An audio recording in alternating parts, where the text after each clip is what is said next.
Coucou. Voilà, hein, 3 mois après, je crois, le dernier vlog. Je vous avais dit que je serais dans les extrêmes avec ce contenu et comme d'ailleurs avec tous mes contenus.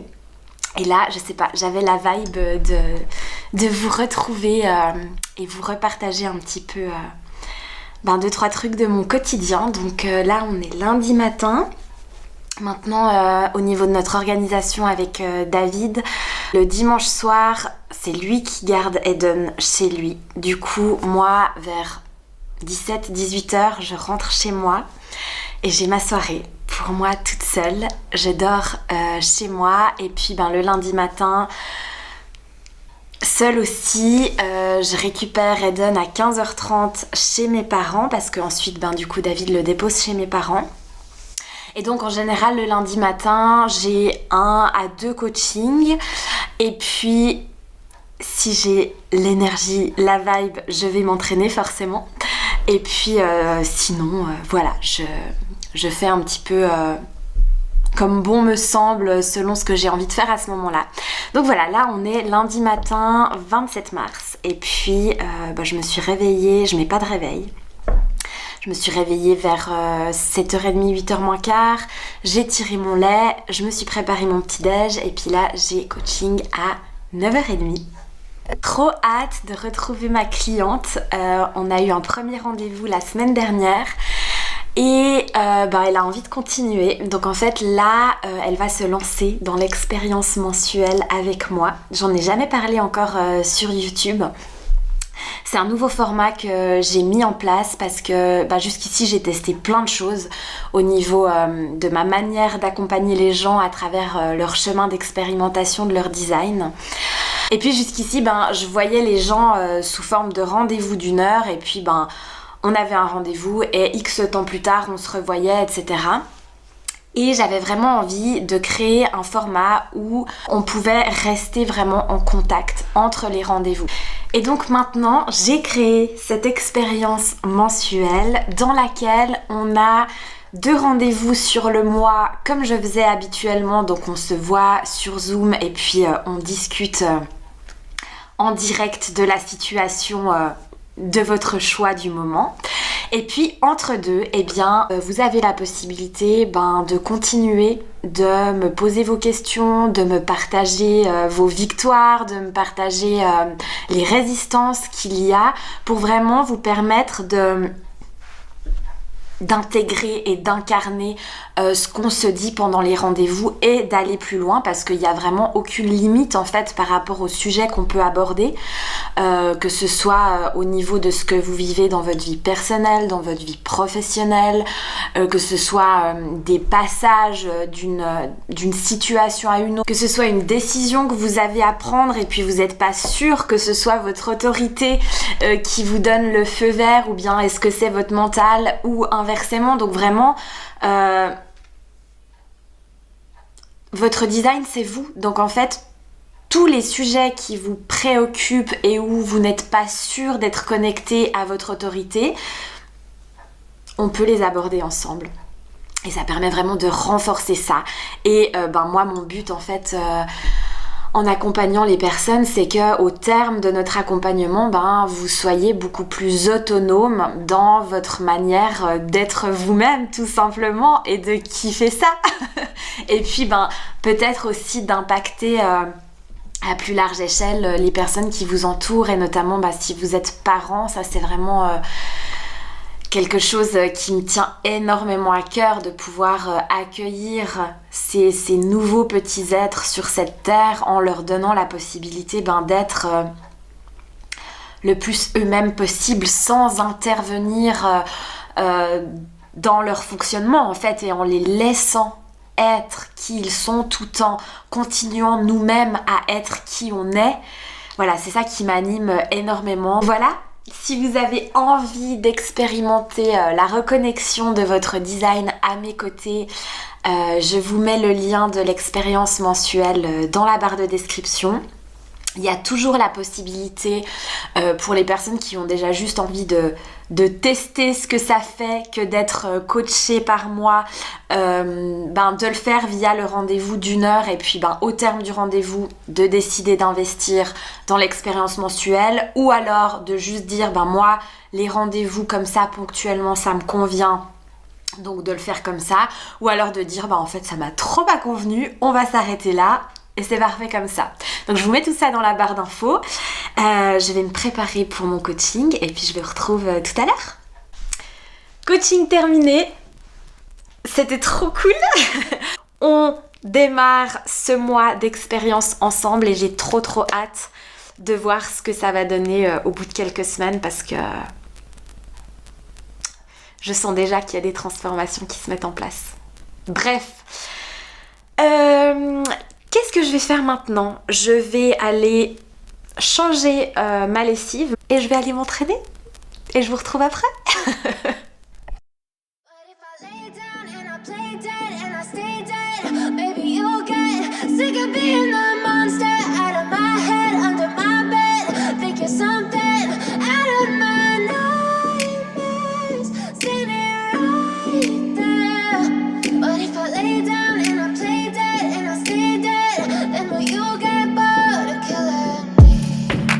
Silhouettes of you are like a taunt.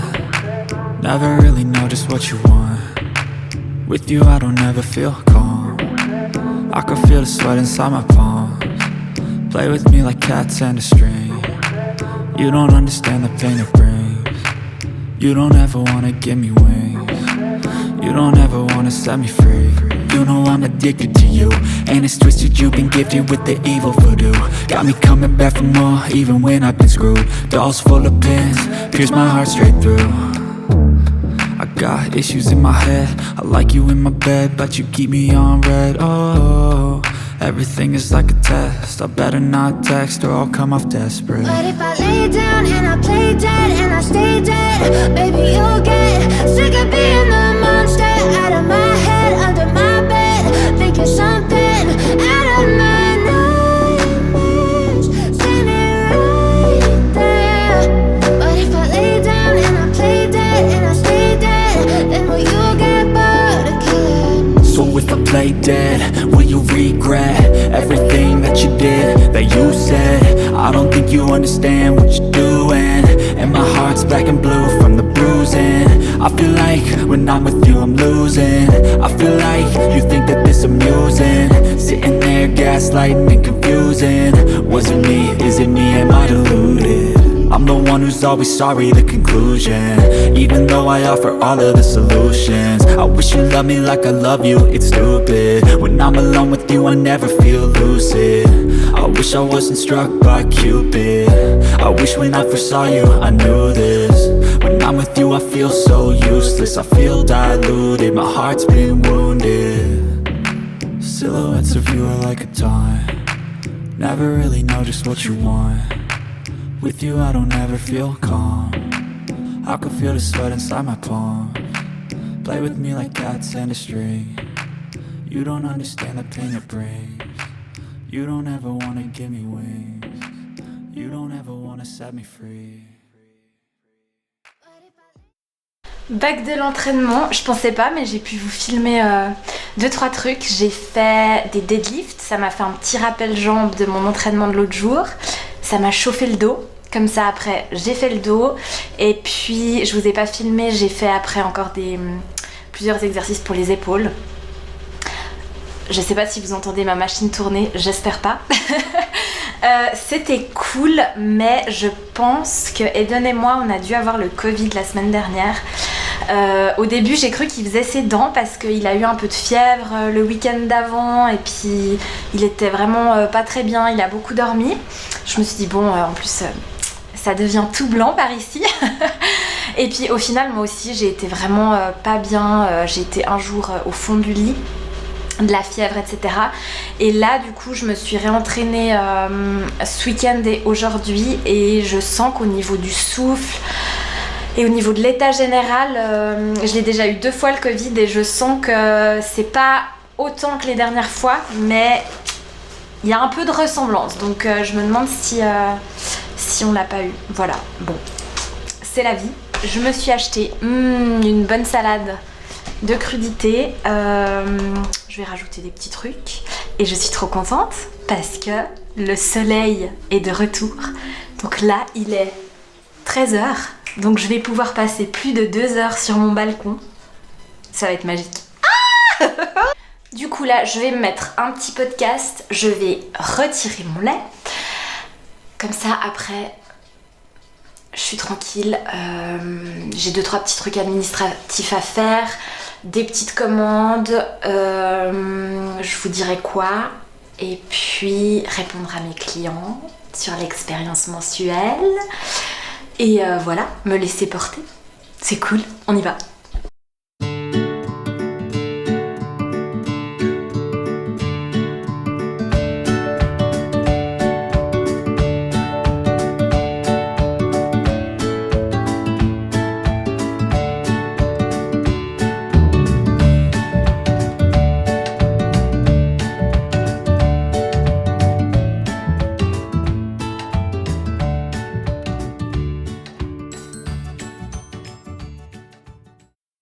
Alors, voilà ce que ça donne. Je pense que ça va être bon. J'ai juste une petite frustration parce que j'avais demandé la sauce française quand j'ai été prendre ma salade. Ils en avaient plus, du coup je me suis rabattue sur la miel moutarde. Je l'ai goûtée et elle est forte. Enfin, je pense que pour certains ça piquerait pas du tout, mais moi je déteste dès que ça pique un tout petit peu. Donc du coup j'en ai mis qu'un tout petit peu.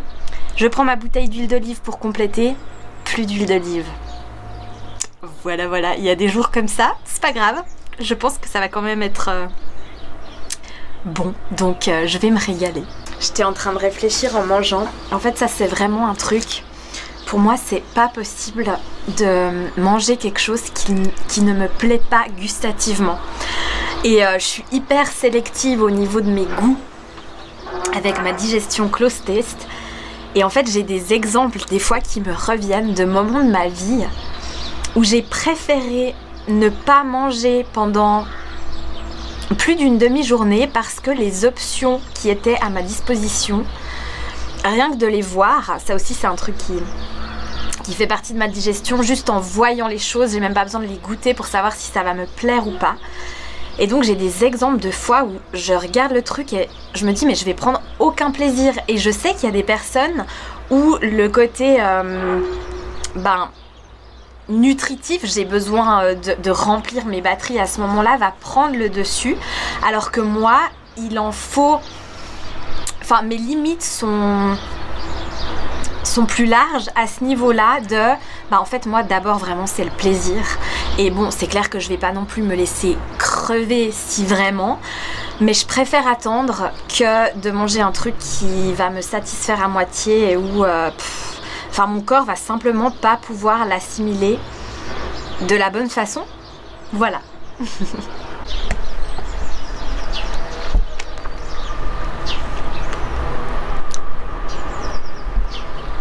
Bon, update, qu'est-ce que j'ai fait? J'ai passé commande, oui je me suis recommandé des chaussettes parce que j'ai un modèle bien précis en tête de ce que je veux, que je ne trouve pas au centre-ville. Donc j'ai passé commande. Je me suis recommandé, attention vous allez rire, un piercing pour la langue parce que ces derniers temps j'ai fait pas mal de tri dans mes vêtements, dans mes bijoux, etc. Et en fait en filmant régulièrement, en me prenant en photo, etc.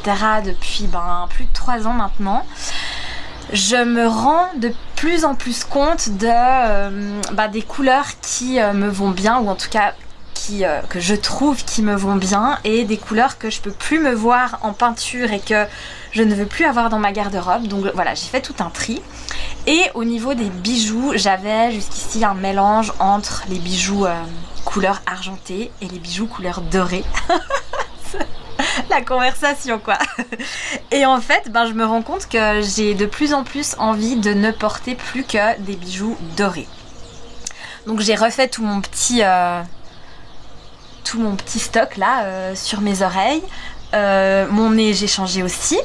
Et du coup mon piercing à la langue à la base il est argenté, donc j'en ai recommandé du doré. J'étais trop contente, la taille et tout c'était parfait. Et en fait la petite boule ne faisait que de s'enlever. À chaque fois j'essayais de la refixer et d'un coup je mangeais un truc, elle se re-enlevait, je la retrouvais dans ma bouche, je la remettais, etc. Et l'autre jour je l'ai avalée. Voilà. Du coup, je me suis recommandé 2 exemplaires du piercing pour avoir du stock au cas où. Mais je vais quand même essayer. Je pense que je vais demander à David de... Lui, peut-être qu'il... Je sais pas. qu'il arrivera mieux que moi. Donc voilà ce que j'ai commandé. Qu'est-ce que j'ai fait sinon? J'ai commencé à préparer notre sac parce que demain, on part au Tessin avec David et Eden. Je me réjouis trop. On se fait un petit break de quelques jours. On part de demain, donc mardi jusqu'à vendredi. Ça va être génial. J'ai réservé un logement de malade. Ça s'est fait genre en 10 minutes, c'était bouclé, c'est parfait, c'est ce que j'adore. Je déteste perdre du temps à trouver des logements, à douter de je ne sais pas. Et en fait, je me rends compte que souvent, c'est parce que j'ai pas le coup de cœur, quoi. Et là, l'autre jour, 2 jours avant le départ, donc ouais, c'était ce week-end, je me connecte pour nous trouver un petit Airbnb. Je vois un truc absolument incroyable, 3 fois moins cher qu'en pleine saison. Je me dis mais c'est magique, il est grand en plus, enfin on va vraiment avoir de l'espace chacun pour s'étaler là où on veut. Il y a une vue magnifique, j'ai trop hâte. Et il y a plusieurs chambres. Comme ça, je vais éventuellement pouvoir dormir seule, comme j'ai l'habitude de le faire. Et c'est un sujet que je voulais aborder avec vous, parce que, en fait, on entend beaucoup dans le domaine du design humain que si on est projecteur, réflecteur ou manifestor, un des premiers conseils au niveau du sommeil, c'est de dormir seul dans notre propre aura pour se décharger de toute l'énergie qu'on aura accumulée au sein de notre journée, et en ayant été au contact de générateurs et de manifesting générateurs, et notamment si on a un conjoint générateur ou MG, le fait de dormir toutes les nuits à côté de lui, au final on ne sait jamais, on ne fait que de surfer sur une énergie qui n'est pas la nôtre, et on ne sait jamais à quel stade en est notre propre énergie. Et donc le risque, c'est simplement d'être en réalité beaucoup plus épuisé que ce que nous sommes et ne pas s'en rendre compte en fait. Et donc dans ces cas-là, il y a des risques de burn-out, il y a des risques d'épuisement chronique, etc. Donc voilà, un des premiers conseils qu'on donne, comme je vous dis, aux projecteurs, manifestors et réflecteurs, c'est de dormir dans son aura. Moi, j'irais même plus loin. J'ai envie de dire que finalement, à partir du moment où vous avez rien qu'un centre blanc sur votre design, c'est donc un centre qui vient amplifier l'énergie des personnes qui ont ce centre défini dans notre entourage, dans les personnes qu'on va croiser dans notre quotidien, chez la personne avec qui on passe éventuellement nos nuits. Et donc j'ai envie de dire, à partir du moment où tu as un centre blanc sur ton design, si en plus tu dors avec quelqu'un toutes les nuits qui a éventuellement ce centre défini, ça veut dire que jamais t'es connecté à ta propre énergie quand il n'y a personne autour. À moins que tu passes tes journées seule, mais je veux dire, la nuit, c'est là où on se recharge. Le matin, le fait de se réveiller dans notre propre énergie, ça nous permet un petit peu de savoir dans quel état on se trouve avant même d'avoir été au contact d'autres personnes. Et donc, voilà, moi, je pousserais un petit peu le conseil plus loin de dire, mais qu'est-ce que ça fait quand tu t'autorises à passer des nuits dans ta propre énergie et à te réveiller dans ta propre énergie? Est-ce que tu vois une différence ou bien pas? Et j'avoue que c'est un sujet, j'en ai parlé 2-3 fois sur Instagram, mais là, en me disant que j'allais vous en parler dans cette vidéo, je me suis rendu compte que j'étais encore un petit peu gênée d'assumer le fait que je suis en couple et que la majorité de mes nuits, je les passe seule. que en fait je suis arrivée à un stade de mon alignement où je sens que c'est plus du tout fluide pour moi de dormir la majorité de mes nuits à côté de quelqu'un d'autre en fait. Pour vous retracer un petit peu, allez, je vais vous donner deux trois infos de ma vie un peu plus personnelles. J'ai été en couple de mes 16 ans à mes 27 ans. J'ai vécu avec la personne avec qui j'étais en couple de mes 21 à mes 27 ans. Et donc on dormait toutes nos nuits ensemble en sachant que cette personne, c'était un générateur. Donc il se couchait bien plus tard que moi et se réveillait bien plus tôt que moi. Donc au final j'ai quand même eu, même dans cette période-là, plusieurs heures par nuit que je dormais seule. Mais voilà, la majorité de mes nuits je les passais quand même à côté de quelqu'un d'autre. Et puis ensuite, quand on s'est séparés, j'ai eu plusieurs mois à dormir dans ma propre aura. Et ensuite, j'ai rencontré David et on s'est mis ensemble. Et comme vous le savez peut-être, on vit chacun dans 2 appartements séparés. Et donc ça fait que depuis qu'on est ensemble, là ça va faire 5 ans, on a certaines nuits où on dort ensemble et certaines nuits, je pense que la majorité de notre relation, on a dormi peut-être 50% du temps ensemble et 50% du temps chacun chez soi et donc séparément. Et là en fait depuis qu'on a Eden et depuis que du coup j'ai un générateur en plus dans mon quotidien avec lequel je passe la majorité de mes journées, j'ai vraiment ressenti le besoin depuis sa naissance de dormir seule, même quand David et moi on est sous le même toit. Alors chez moi c'est possible parce que j'ai ma chambre, il y a la chambre d'Eden et puis j'ai mon salon, mon canapé qui est très confortable. Chez David c'est pas possible, donc quand on est chez lui en général le week-end on dort ensemble, mais voilà, j'ai vraiment ce besoin de passer la majorité de mes nuits seule dans mon énergie pour sentir que je me recharge au mieux, que je me décharge au mieux de toutes les énergies. Moi j'ai 5 centres blancs dans mon design, donc c'est plus que la moitié de mes centres blancs et notamment j'ai le plexus solaire, j'ai le sacral, j'ai la racine, c'est quand même des centres qui cumulent beaucoup d'énergie, d'émotion, de stress au cours de leur journée. Donc voilà, j'ai vraiment ce besoin de dormir seule. Et donc voilà, un de mes goals en partant là quelques jours au Tessin, c'était de me dire j'ai envie de trouver un logement où je vais pouvoir avoir l'espace de continuer de me recharger seule la nuit, parce que là en plus on va vraiment passer 4 jours collés serrés avec David et Eden, donc je pense même pas que j'aurais forcément envie dans la journée d'avoir des moments où je me retrouve seule. Donc voilà, la nuit c'est ultra important pour moi, c'est un game changer. Et donc voilà, l'univers a mis sur mon chemin un logement mais incroyable. Donc je pense pas que je vais beaucoup filmer ces prochains jours, mais je vous filmerai quand même peut-être un petit peu le logement parce que il est magnifique, voilà. Bon, j'ai papoté pendant 11 minutes, on verra combien de temps ça fait avec le montage. Je vais bientôt aller chercher mon petit Eden d'amour. Donc voilà, on verra si je vous reprends un petit peu tout à l'heure ou bien si on passera directement aux images du Tessin. À toutes!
séjour au Tessin terminé. On est rentré cet après-midi, là on est vendredi soir. Je suis épuisée. Il y a plein de sensations qui se mélangent là à l'intérieur de moi. En même temps, je me sens très chanceuse parce que David m'a proposé quand on était en train de rentrer si j'avais envie d'avoir ma soirée pour moi et qu'il prenait Eden chez lui, qu'il s'en occupait. Et quand il m'a dit ça, ça m'a... j'ai senti beaucoup de soulagement en fait. Parce que c'était... j'ai pas eu l'impression de m'être reposée en fait ces 3 derniers jours. On est parti pour changer d'air et puis pour se ressourcer un petit peu. Et puis comme je vous l'avais dit avant de partir, je pensais bien qu'on allait passer énormément de temps tous les 3 durant ce séjour. Et en fait je me rends compte que cet espace dont j'ai besoin. Et quand je parle d'espace, je parle vraiment de ces moments où je me retrouve seule avec moi-même. En fait, si je regarde ces 3 derniers jours, le premier jour et demi, j'ai pas eu de moment seul pour moi, à part la nuit où j'ai pu vraiment dormir dans mon aura comme je vous l'expliquais. Mais sinon, j'ai eu 0 moment seul et... hier et avant-hier un petit peu plus, mais je me rends compte en fait à quel point même un jour où j'ai pas ce temps pour moi, et en plus sur les 3 jours il y a eu 0 moment je crois où j'ai pu juste étudier. Ça fait tellement con dit comme ça, où j'ai pas pu étudier mon système, le design humain, et juste écouter de la matière. Et ça fait tellement partie de ce qui me nourrit, de ce qui me ressource. En fait, je vous partage tout ça parce que il y a une part de moi, quand David m'a proposé de prendre Eden ce soir, qui a culpabilisé en fait. Et on a discuté durant le séjour du fait que ça devenait important pour nous de trouver un moyen de garde pour Eden supplémentaire, pour pouvoir justement avoir plus de temps pour nous et pour ce qui compte.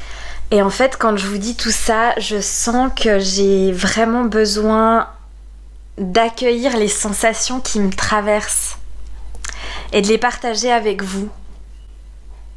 Je sens un petit peu de la lutte à l'intérieur de moi. Je sens que, oui, en fait, j'ai envie de créer un petit peu plus d'espace encore dans mon quotidien.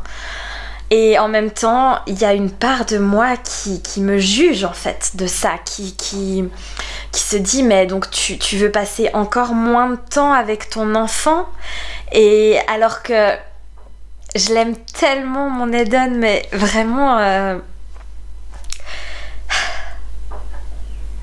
je l'aime de tout mon cœur. Mais j'ai besoin d'encore plus d'espace. J'ai besoin d'augmenter mes ressources par rapport à sa prise en charge en fait. Je sens que le temps que je passe avec lui actuellement est encore trop grand par rapport à l'énergie que je peux lui donner. Et c'est assez dur en fait d'oser assumer ça. C'est dur de l'assumer, de pas le justifier. Et en fait, je pense qu'il y a cette part de moi qui a peur d'être jugée dans l'amour que je porte à mon enfant. Cette part de moi qui a peur que mon enfant m'aime moins si je passe moins de temps avec lui. Et en fait, il y a un petit peu tout ça qui me traverse. Là, je sens qu'il y a encore d'autres choses, mais que j'ai besoin de laisser un petit peu processer tout ça. Et j'ai juste envie d'accueillir en fait ces sensations et de les laisser processer quoi. Voilà. Je sais pas si ça fait quelconque sens que je partage tout ça. Mais je trouve que c'est important. Parce que c'est ça aussi. Ce chemin d'alignement, en fait, j'ai pas envie de vendre du rêve là où il y en a pas. Ou en tout cas, j'ai envie de montrer que le rêve, c'est ça aussi.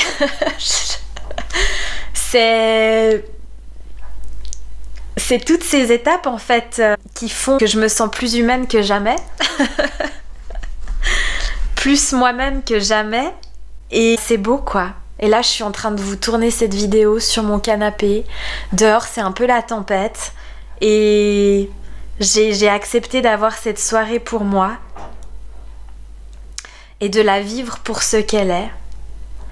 Et d'avancer un pas après l'autre. Et je crois que le fait que je sois maman, en fait, c'est juste parfait. Je sens vraiment l'étincelle de continuer, de m'aligner toujours plus et de montrer que c'est possible, en fait. Mais qu'il faut se donner les moyens. Ça tombe pas du ciel. Et ça demande vraiment une foi en soi et en ce qui nous entoure. Bon, une fin de vlog un petit peu dans une autre énergie que le début, mais voilà, c'est parfait. Je vais m'arrêter là, je crois que le vlog est assez long. Merci si vous êtes toujours là, merci de l'avoir regardé jusqu'au bout. Si vous avez envie de vous abonner, de commenter comment vous vous êtes senti en regardant ce vlog, si vous avez envie de me partager quelque chose, c'est avec grand plaisir que je vous lirai. À tout bientôt. Ciao ciao.